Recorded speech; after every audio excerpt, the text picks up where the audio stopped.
Okay, here we've applied our four full wet coats of clear over the badge. It's buried pretty good. By the time we put 3 to 4 more wet coats on the entire shell, it'll have a total of 8 coats.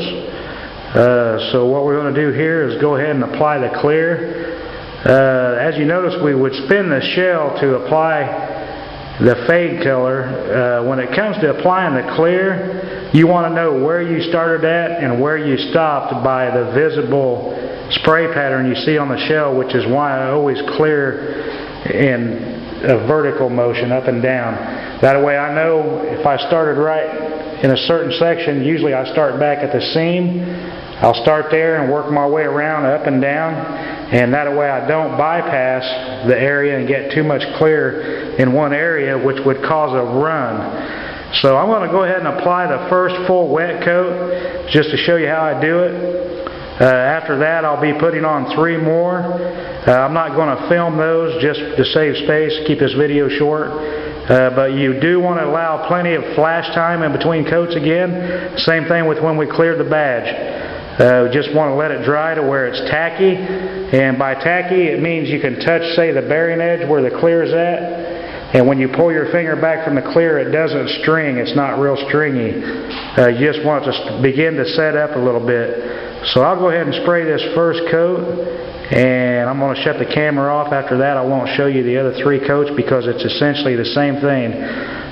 One thing to keep in mind, before you do this clear coat over the final stuff, you do not want to use a tack rag on it, especially after you applied the base color, the fade color, because you can leave streaks in it that will be visible in the clear. So let's go ahead and get this rolling.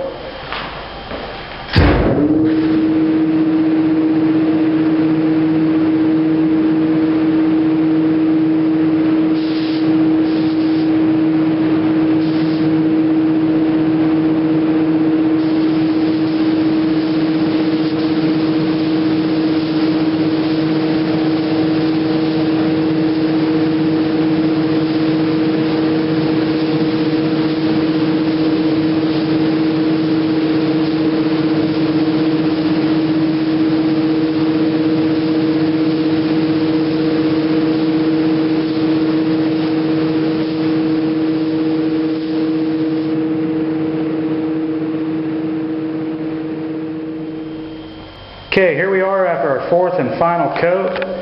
It looks pretty smooth. It's not super slick once you really get up close to it and look at it. But you'll see my reflection off the shell. It does have a very nice shine to it. But I'm going to show you here in the next video how to get this thing super slick. And this is going to be I'll show you how to get that show quality shine.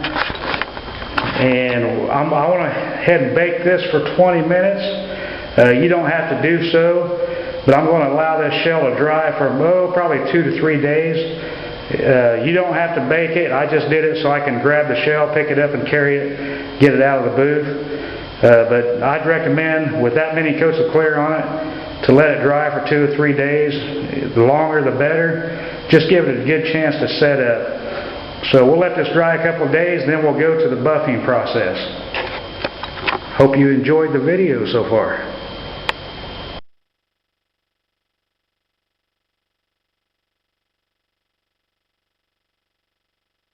Giggity giggity, giggity goo. Stick around.